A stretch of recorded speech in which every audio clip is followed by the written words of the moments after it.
Hi, ఈరోజు ఆలు gravy తయారు చేస్తున్నాము. సో దానికి కావాల్సింది కొంచెం కడాయిలో ఆయిల్ వేసుకోవాలి. ఆయిల్ కొంచెం ఇదయ్యాక మసాలా దినుసులు వేసుకోవాలి. మసాలా దినుసులు వేసుకున్నాక కొంచెం ఆనియన్స్, పచ్చిమిర్చి అండ్ కొంచెం కరివేపాకు వేసుకోవాలి. అవి కొంచెం ఫ్రై అయ్యాక ఇందులో కొంచెం మసాలా వేసుకోవాలి. అల్లం వెల్లుల్లి పేస్ట్ వేసుకున్న తర్వాత మసాలా మన ధనియాల పౌడర్ వేసుకోవాలి. ధనియాల పౌడర్ వేసుకున్నాక కొంచెం పసుపు వేసుకోవాలి. పసుపు వేసుకొని వేయించుకున్నాక మనం ఆల్రెడీ కడిగి పెట్టుకున్న ఆలు మొత్తం ఇందులో వేసేసుకోవాలి. వేసేసుకొని కొంచెం తిప్పేసుకోవాలి.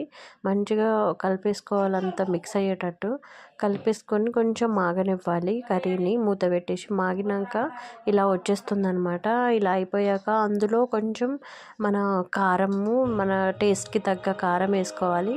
అండ్ కారం వేసేసుకున్నాక కొంచెం మాకు ఉప్పు తక్కువైనట్టు అనిపించింది, సో ఉప్పు యాడ్ చేసుకున్నాము.